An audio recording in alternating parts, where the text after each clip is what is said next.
রাজধানীতে সহ আর কি এখনও সক্রিয় 127 কিশোর গ্যাং। আমি রাজু আহমদ খান, গ্রিন পার্টি বাংলাদেশের চেয়ারম্যান। সকালের চরিত্র পাল্টে গেছে, দুপুরের দিকে গড়াচ্ছে সূর্য। রোজার দিনে খুব সকাল করে ওঠা হয় না, তো খবরের কাগজে চোখ পড়ল, চোখ তো ছানা পড়া হয়ে গেল। যে এখানে নিউজটার শিরোনাম আপনাদের দেখাচ্ছি যে এখনও সক্রিয় 127 কিশোর গ্যাং। এই গ্যাংগুলোকে কিভাবে কাজে লাগানো যায়, সরকারের প্রতি অনুরোধ। মানে অনেকে হয়তো এভাবে বলবেন, হয়তো গ্যাংগুলোকে নির্মূল করা যায় কিভাবে, তাই না? সেটা আমরা এইভাবে নির্মূল না বলে আমরা বলতে পারি গ্যাংগুলোকে কাজে লাগানো যায় কীভাবে। কাজে লাগানো যায় কারণ তারা হয়তো নির্দিষ্ট সময়ে লেখাপড়ার বৈতরণী পার হতে পারেনি, নানান সামাজিক ক্রাইসিসে তারা ফেস করেছে এবং তারা কিশোর গ্যাংয়ে যোগ দিয়েছে, তাই না? তাদেরকে কীভাবে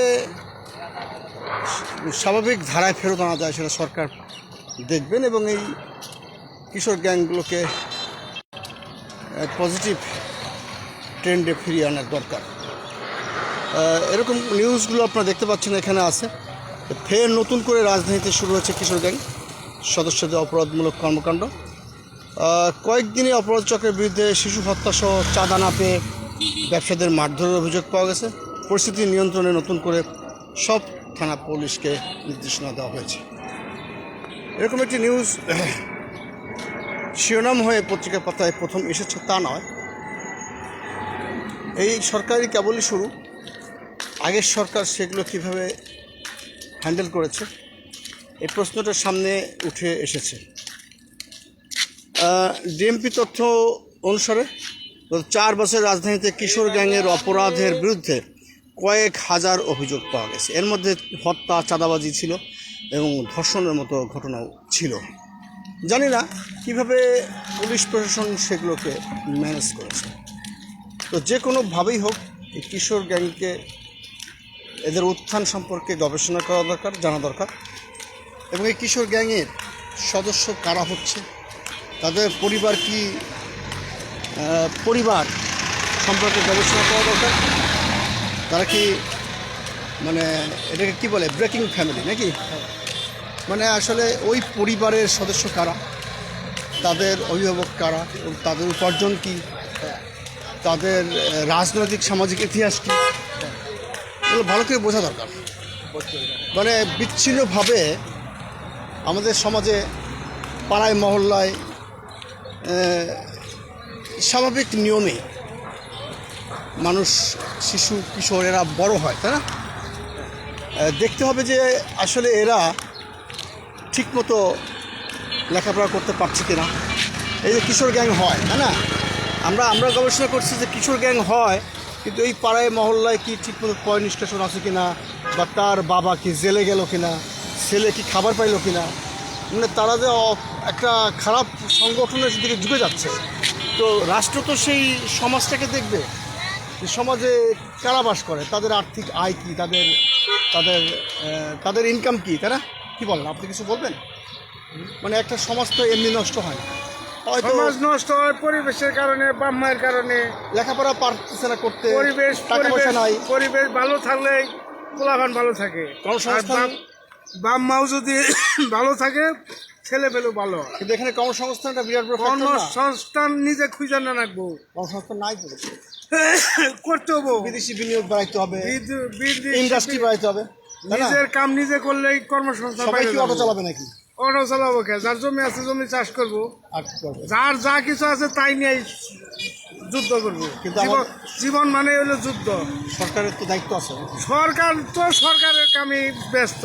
সরকার আমরা কিশোর গ্যাং নিয়ে ভাবে, সরকার ভাবে না। এখন নতুন সরকার আসছে, যতই থাক হ্যাগর চিন্তা ভাবনা হলো বড় বড় চিন্তা। এদেরকে কাজে লাগানো যায়, এদেরকে শাস্তি দিয়ে জেলে ঢুকা না দিয়ে কিশোর গ্যাং যিনা গাঁজা খায়, ওই ওর বাপ যদি কাছে রেখে দেয় ছেলেটারে, তাহলে তো গাঁজা খাওয়ার হবো না। তো বাপই নাই, এরকম আছে না, বাপই নাই। যার বাপ না আছে তার তো গার্জেন আছে। অনেকে গাঁজাও খায় না, সন্ত্রাসী করে। গার্জেনের সংস্পর্শ থাকলে ছেলেমেলে খারাপ থাকতে পারবো না। এটাই আর কি, আপনি যে পরামর্শ দিয়েছেন, অভিভাবককে খুব বেশি মনিটরিং করতে হবে। হ্যাঁ, ধন্যবাদ আপনাকে। আর আমরা ছেলেরে সন্তানেরে ভাইয়ের মতো দেখতে হবে। সন্তানের মতো দেখলে সে খারাপ হয়ে যাবে। ফ্রেন্ডলি আচরণ করতে হ্যাঁ, হবে ফ্রেন্ডলি আচরণ করতে হবে এবং তাকে মনিটরিং করতে হবে যাতে হ্যাঁ। সে খারাপ হয়ে না তার যায়। তার যে চাওয়া ওই চাওয়া পূরণ করতে হবে। পাশাপাশি তাকে মনিটরিং করতে হবে। হ্যাঁ, মনিটরিং করতে হবে, সে কোথায় যায়, কি করে, কি সময় সার, তার সাথে সঙ্গ দিতে হবে, বন্ধুত্ব আচরণ করতে হবে। ধন্যবাদ। আপনার নাম কি? আমার নাম জহুরুল ইসলাম। জহুরুল ইসলাম নামে একজন কোটিপতি, যার এই প্রজেক্ট, উনিও একজন জহুরুল ইসলাম, কিন্তু উনি রিক্সা চালায়।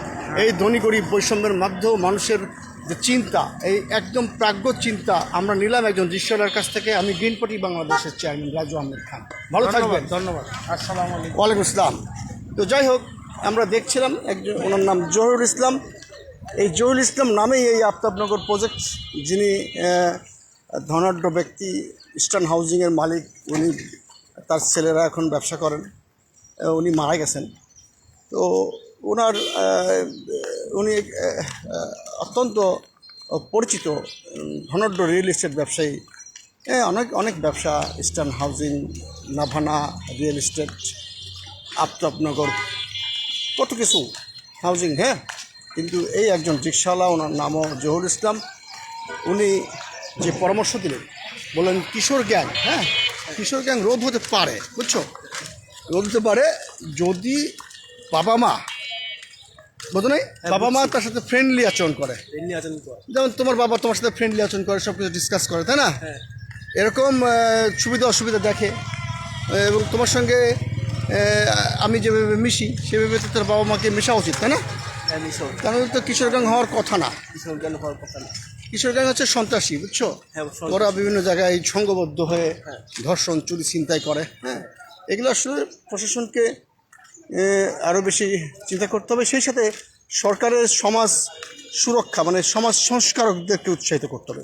আমরা যারা সমাজ সংস্কারক মানে হিসেবে কাজ করি, আমাদেরকে অনেক মানে চড়াই উত্তরে পার হতে হয়। আমাদের হিসেব নিকেশ করতে হয় যে আমি আর তুমি এখন যাচ্ছি দোকানে সদাই আনতে, হ্যাঁ, কিন্তু আমাদের সোর্স অফ ইনকাম ব্যাংক থেকে ফিরে আসার পর যখন সমাজ সেবায় নেমেছি, সরকার ওইভাবে সাপোর্ট দিচ্ছে না। তাহলে তোমার ওই আমি সংসার সামাল দিব নাকি সমাজ নিয়ে ভাববো, বিষয়টা খুব কঠিন। যেমন তুমি সারাক্ষণ চিন্তা করো দেশ নিয়ে, তাই না? কিন্তু তোমাকে একটা নিশ্চয়ই উন্নত মানের প্রযুক্তিগত সাইট ওপেন করে দিতে হবে, তাই না? হ্যাঁ, তোমার একটা বড় একটা কম্পিউটার লাগবে, তাই না? কম্পিউটার লাগবে। তাহলে তুমি গবেষণা করতে পারবা। কী কী গবেষণা করবা? যে স্পেস, তারপরে মেরিন রিসোর্স, তাই না? হ্যাঁ তাছাড়াও তুমি সমাজ সংস্কারের বিষয়েও গবেষণা করতে পারবা। হ্যাঁ পারবো। সেজন্য তোমার কি দরকার? কম্পিউটার। হ্যাঁ, কম্পিউটার দরকার। এই কম্পিউটার কি তোমাকে সরকার দিবে? হ্যাঁ, সরকার দিতে পারে। সরকার দিতে পারে আমার বিশ্বাস, আমার মনে হয় না, কিন্তু অবশ্যই। তোমার মনে হয় না দিবে, কিন্তু বিশ্বাস। হ্যাঁ তো সত্যি। সরকারকে বলো যে আমাকে একটা কম্পিউটার দাও। হ্যাঁ, সরকার কম্পিউটার দিবে। তারেক জিয়াকে বলো যে তারেক জিয়া আঙ্কেল, বলো তারিক জিয়া আঙ্কেল, বলো আমাকে আমাকে একটা কম্পিউটার দিবে। তারেক জিয়া আঙ্কেল যদি শুনে থাকেন, তোমাকে একটা কম্পিউটার দিতে পারে, তুমি সেই কম্পিউটার নিয়ে গবেষণা করবে এবং এই সমাজ, এই দেশ গঠনে ভূমিকা রাখবে। যেভাবে আমি করছি সেটার একটা পাহাড় সমুদ্র ঠেলে এগিয়ে যাচ্ছি। জানি না আমাদের গন্তব্য কোথায়, তবু বাংলাদেশটা ভালো থাকুক, বাংলাদেশের মানুষ ভালো থাকুক, বাংলাদেশের অর্থনীতি চাঙ্গা হোক, বাংলাদেশের কৃষক যেন তার ফসলের দাম পায়, বাংলাদেশের কৃষক যে ফসল বিক্রি করতে যায় সেখানে পরিবহন চাঁদাবাজি যাতে বন্ধ হয়। আপনারা কয়েকটা দিন দেখতে পাচ্ছেন পরিবহন চাঁদাবাজি নিয়ে কত খবর, ট্রাকে ড্রাইভারকে মেরে চাঁদা নিয়ে নিচ্ছে। এইগুলো কিন্তু গ্রাহকের উপর পড়ে, বুঝছো, এইগুলো কিন্তু দ্রব্যমূল্য দাম বেড়ে দেয়। যে ট্রাকে আমাদের মানে পণ্য থাকে, সেই ট্রাকের উপর চাঁদাবাজি যদি হয় তাহলে আমাদের পণ্যের দাম বেড়ে যাবে না? স্বাভাবিক। তো যার কারণে এইগুলো বন্ধ করতে হবে, মধ্যস্বত্বভোগীদের দৌরাত্ম্য কমাতে হবে। সেই কাজে সরকারকে আমরা হাত মিলাতে চাই, কাজ করতে চাই। সরকার যুগে যুগে আসে এবং যায়, কিন্তু পরিবেশ বান্ধব, রাষ্ট্র বান্ধব এবং গরিব মানুষ ধনী মানুষের মধ্যে পার্থক্য কমানোর যদি কোনো চিন্তা সরকারের মাথায় থাকে, সরকারের উচিত হবে সবাইকে সাথে নিয়ে কাজ করা। সবাই ভালো থাকবেন। আজকের এই লাইভ থেকে আমি এখানে শেষ করছি। Raju Ahmed Khan, chairman, green party Bangladesh.